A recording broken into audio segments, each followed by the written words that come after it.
میری شادی 16 سال کی عمر میں ہوئی اور میں 18 سال میں بیوگی کی بے رونق چادر میں لپیٹ کر میکے آ گئی۔ شادی کے 2 سالہ مختصر عرصے میں اولاد نہ ہوئی تو یہ اچھا ہی ہوا، کیونکہ نہ تو میں اور نہ ہی میرے والدین اس کو پالنے کے قابل تھے۔ ابا کی عمر 60 برس تھی، مگر بلڈ پریشر اور شوگر نے ان کو دل کا مریض بنا دیا تھا۔ وہ 60 کے ہو کر بھی 80 کے لگتے تھے۔ ہمارا ایک ذاتی مکان تھا جو ورثے میں دادا سے میرے والد کو ملا تھا۔ یہ 2 حصوں میں بنا ہوا تھا، ایک میں ہم رہتے تھے اور دوسرا حصہ کرائے پر دیا ہوا تھا۔ بس ہم اسی کرائے پر گزارا کرتے تھے، اس کے سوا آمدنی کا کوئی ذریعہ نہ تھا۔ جب میں 20 برس کی ہوئی ابا چل بسے۔ میں اور اماں ایک دوسرے کے سہارے دن کاٹنے لگے۔ ماں کی خواہش تھی کہ میری دوسری شادی ہو جائے، کیونکہ ان کے بعد میرا کوئی نہ تھا۔ میرا ذہن مگر ابھی شادی پر تیار نہ تھا۔ ہم دونوں کو ہر ماہ جو مکان کا کرایہ ملتا وہ ہماری گزر بسر کو کافی تھا، لیکن امی کو میری بھری جوانی میں بیوگی کا دکھ تڑپاتا رہتا تھا۔ ابا نے وفات سے قبل مکان میرے نام کر دیا تھا، البتہ والدہ کا شرعی حصہ انہی کے نام رہنے دیا تھا۔ 1-2 رشتے مکان کے لالچ میں آئے تھے۔ والدہ نے منع کر دیا تھا، کیونکہ وہ جہیز میں میرا مکان دلہا کے نام کرانا چاہتے تھے، جو ہم 2 بے سہارا عورتوں کی کل پونجی تھی۔ تب میں سوچتی کہ دنیا مطلب کی ہے، اگر شادی دوبارہ کرنے کی ضرورت پڑ گئی تو بہت سوچ سمجھ کر کروں گی۔ ابھی اماں زندہ تھیں جب پرانے کرایہ داروں نے گھر خالی کیا اور ہم نے اپنے پڑوسی کو دوسرے کسی اچھے کرایہ داروں کے لیے کہا۔ چونکہ ہمارے گھر کے قریب انکل والد کے بھائی بنے ہوئے تھے، وہی ہم کو کرایہ دار لا کر دیا کرتے تھے۔ اس بار بھی امی نے یہ فریضہ انہی کو سونپ دیا تھا۔ انکل کے توسط سے ایک بزرگ خاتون کو ہم نے اپنا مکان دے دیا۔ خاتون کا بیٹا طالب علم تھا اور گاؤں سے شہر پڑھنے آیا تھا۔ ماں ساتھ اسی وجہ سے آئی تھی کہ اس کے بیٹے کو گھر کا کھانا ملے اور کسی قسم کی کوئی تکلیف نہ ہو۔ انکل نے امی سے کہا، یہ سیدھے سادے شریف لوگ ہیں، فیملی بھی مختصر ہے، کرایہ اچھا دے رہے ہیں، آپ انہی کو مکان دے دیں۔ سو امی نے دے دیا۔ واقعی یہ بہت اچھے اور پرامن لوگ تھے۔ خاتون نیک طبیعت، نرم دل اور دکھ سکھ میں کام آنے والی خاتون تھی۔ امی جان سے ان کی خوب دوستی ہو گئی، اور بیٹے کا تو یہ حال تھا کہ بھولے سے سامنے آ جائے تو بھی آنکھ اٹھا کر نہیں دیکھتے تھے۔ ان کا نام نصیر تھا۔ امی نے اس نوجوان کے حسن اخلاق اور شرافت کو دیکھتے ہوئے نصیر کو اپنا بیٹا بنا لیا۔ سال بھر ان لوگوں سے ہم کو کوئی تکلیف نہ ہوئی، بلکہ ان ماں بیٹے نے ہمارا بہت خیال رکھا۔ روپے کی امی کو ضرورت پڑ جاتی تو یہ خاتون، جن کو ہم خالہ عظمت کے نام سے پکارتے تھے، ایڈوانس کرایہ دے دیتی۔ دکھ سکھ میں یہی لوگ اپنوں کی طرح ہمارے کام آنے لگے۔ سچ کہوں تو ان کرایہ داروں کے آ جانے سے ہم کو بہت سہارا ملا تھا۔ ہمارے چھوٹے چھوٹے مسئلے انہوں نے اپنے ذمے لے لیے تھے۔ نصیر کی والدہ ماہ 2 ماہ بعد چند دنوں کے لیے گاؤں چلی جاتی تھی، کیونکہ ان کو وہاں اپنے آبائی گھر کے بھی مسائل دیکھنے پڑتے تھے۔ تب نصیر اپنے ایک رشتے کے چچا کے یہاں رہنے چلا جاتا۔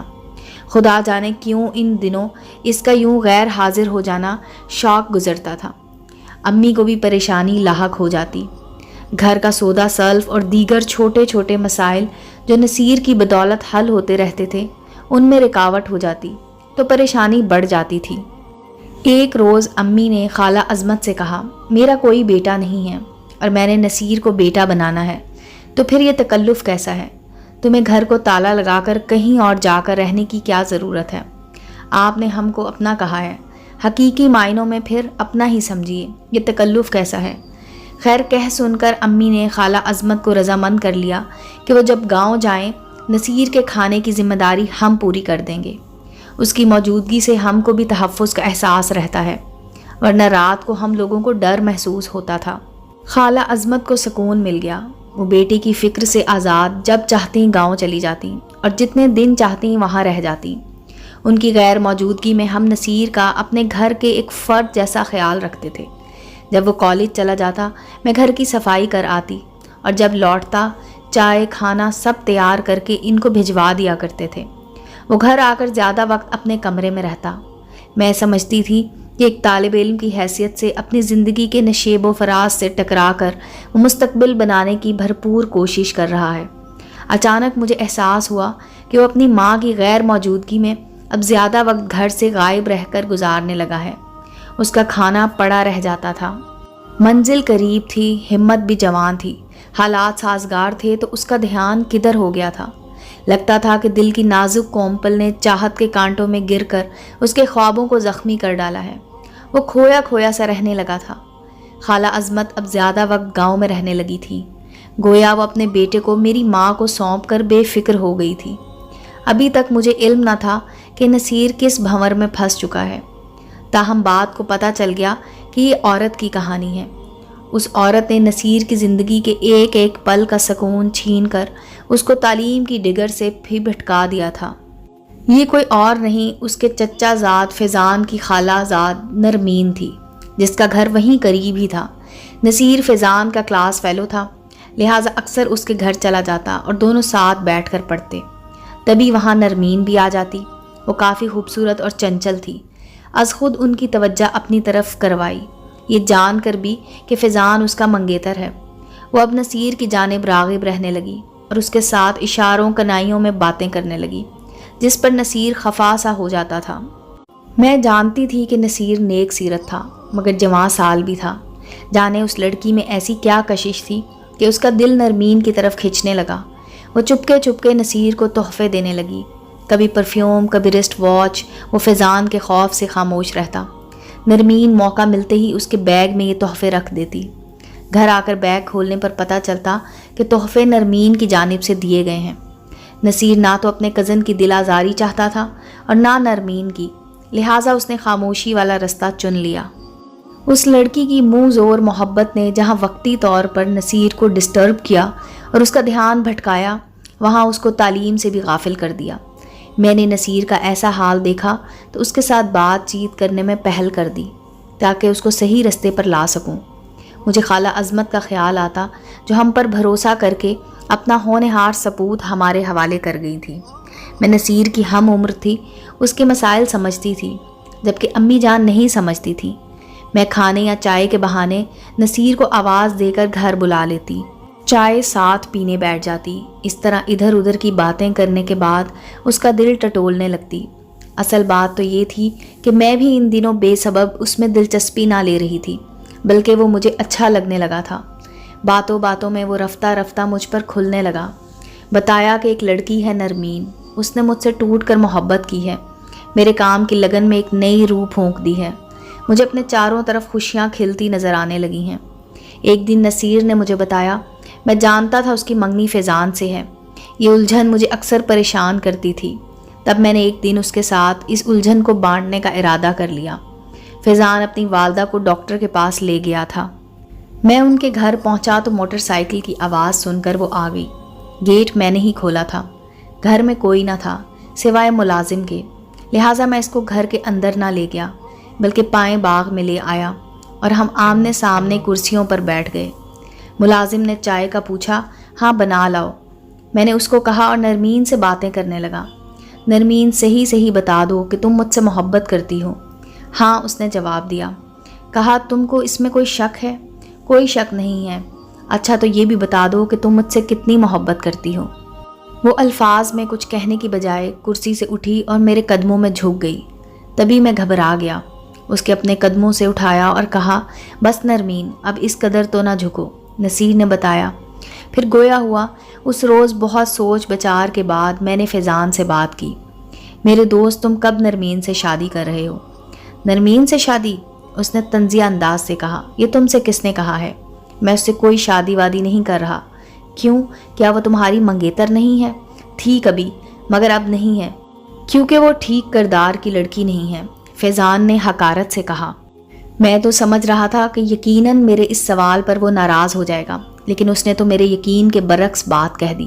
اس نے مزید بتایا، نرمین تمہارے قابل بھی نہیں ہے، بھول کر بھی اس سے شادی کے بارے میں مت سوچنا، کیونکہ میرے اس کے ساتھ غلط رشتے رہ چکے ہیں، اور اب اس نے ایک اور بدصورت، بدکردار مگر دولت مند شخص کو پھانسا ہوا ہے۔ اس کا دامن وہاں سے بھی میلا ہو چکا ہے۔ کیا کہہ رہے ہو فیضان؟ کیا تم کو اس پر بہت غصہ ہے؟ اس وجہ سے ایسا کہہ رہے ہو؟ ہرگز نہیں، تم میرے عزیز دوست ہو، تم سے میں کبھی دروغ گوئی سے کام لینے کا تصور بھی نہیں کر سکتا۔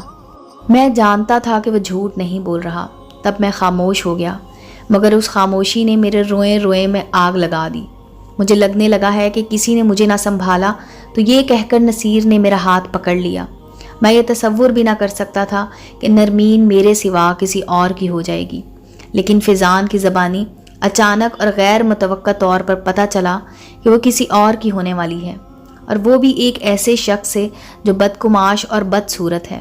مجھے یقین نہیں آتا کہ وہ جو میرے قدموں پر جھک گئی تھی، کیا وہ اب یہ نیا روپ دکھانے والی تھی؟ وہ تو اب بھی میری محبت کا دم بھرتی تھی، مگر فیضان، وہ بھی تو مجھ سے محبت کرتا تھا، وہ کیسے جھوٹ بول سکتا تھا؟ اب میں عجیب مخمصے میں ہوں، کیا کروں کیا نہ کروں؟ لگتا ہے کہ نرمین کے عشق میں پاگل یا مجنوں ہو جاؤں گا۔ یہ کہہ کر نصیر نے میرا دوسرا ہاتھ پکڑ کر کہا، پلیز تم ہی مجھے اس دوزخ میں گرنے سے بچا لو۔ میں نے آنکھیں موند لیں کہ اشک میرے دل کی بات اس پر آشکار نہ کر دیں، ہونٹ سی لیے کہ میرا کوئی فکرہ مجھے اس کی نگاہوں میں رسوا نہ کر ڈالے۔ میں تو بیوہ عورت تھی، بڑی مشکل سے اپنے سفید بے رونق مگر بے داغ آنچل سنبھالے ہوئے تھی۔ اس کے جانے کے بعد میں دل تھامے بیٹھی رہی، اکیلے میں بھی فریاد نہ کی کہ کہیں میری اس کو سکون مزید برباد نہ کر ڈالے۔ نصیر کئی روز بیمار رہا، امی اس کی دیکھ بھال کرتی اور میں یخنی، دلیا، چائے وغیرہ بنا کر دیتی۔ کچھ دنوں بعد وہ کچھ بہتر ہوا، امی اسے اپنے گھر لے آئیں۔ تب مجھے نصیر نے بتایا کہ نرمین کی شادی ہو گئی ہے۔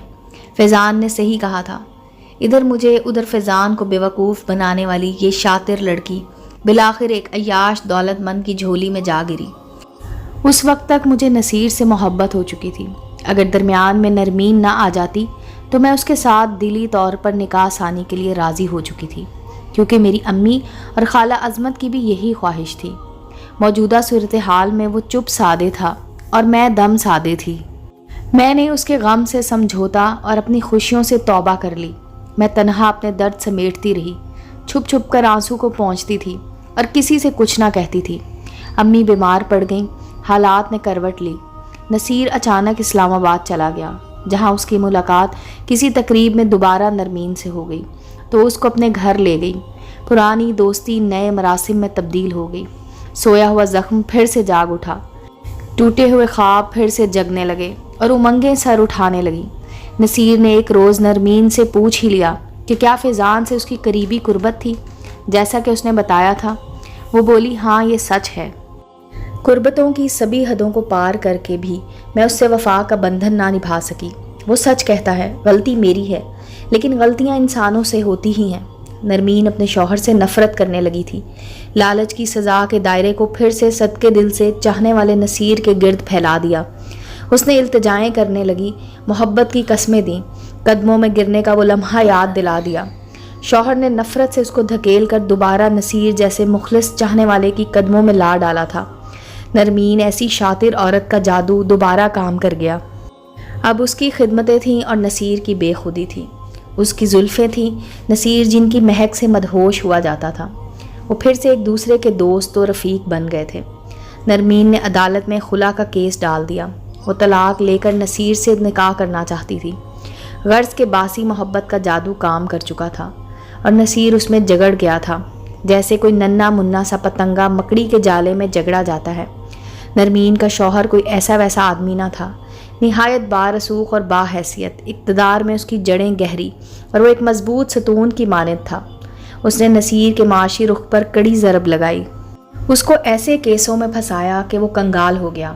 ان کا آبائی مکان اور زرعی زمین تک بک گئی، اور جب نرمین کو علم ہوا کہ اب وہ کو دو کوڑی کا محتاج انسان ہے تو اس نے اس کے ساتھ زندگی گزارنے کا فیصلہ بدل دیا۔ وہ منہ موڑ کر کسی اور سمت مڑ گئی۔ اگر نصیر ایسے بلند کردار با اخلاق بندے نے پہلی بار محبت کے سراب کے پیچھے دوڑتے ہوئے دل کے سکون کو پانے کی خاطر کسی کے گھر کو آگ لگانے کی ٹھان لی تھی، نرمین کے شوہر نے بھی اس کو ایسی معاشی مار دی کہ مقابلے کی طاقت اس سے جاتی رہی۔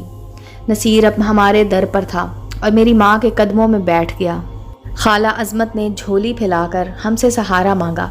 ہم خود سہارے کے متمنی تھے، ان کو کیا سہارا دیتے۔ میرا دل رو رہا تھا، میں نصیر سے منہ موڑ چکی تھی، اب بھی منہ پھیر لینا چاہتی تھی، مگر ماں نے میرا دامن پکڑ لیا اور التجا کی کہ میں بیمار ہوں، نصیر کا رشتہ مت ٹھکرانا۔ آج میری سانس چل رہی ہے، کل مر گئی تو تیرا کون ہے جو تجھے سنبھالے گا؟ خالہ عظمت میرے گلے لگ کر رو رہی تھی، میں بھی رو رہی تھی۔ بالآخر دل نے میری عقل پر پردہ ڈال دیا کہ اب چپ رہو، جیسے اتنے برس چپ رہی ہو۔ ماں کی سانسیں اکھڑ رہی ہیں، ان کو آخری خوشی دے دو۔ اور میں نے ماں کا مان رکھ لیا۔ نصیر کا اجڑا ہوا دل اور میرا گھر بس گیا۔ امید ہے دوستو سٹوری اچھی لگی ہوگی۔ چینل کو لائک اور سبسکرائب کریں اور بیل آئیکن کا بٹن دبانا مت بھولیں تاکہ ہر نئے آنے والی سٹوری کا نوٹیفیکیشن آپ کو مل سکے۔ ملتے ہیں اگلی سٹوری کے ساتھ۔